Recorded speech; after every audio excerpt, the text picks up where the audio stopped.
Izrael a USA spustili masívnu operáciu Epická zúrivosť. Teherán je v plameňoch. Sobotné ráno otriasli Iránom série ničivých explózií. Izraelský minister obrany potvrdil ofenzívu, Pentagon sa pripojil. Cieľ? Totálna eliminácia hrozby.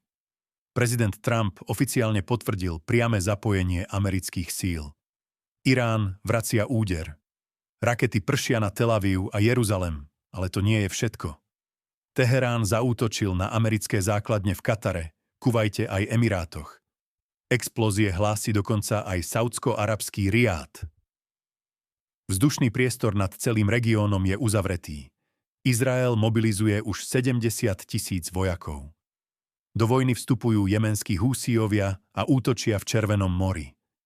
Boje sa nezastaviteľne šíria k hraniciam Turecka a Iraku. Rusko zúri.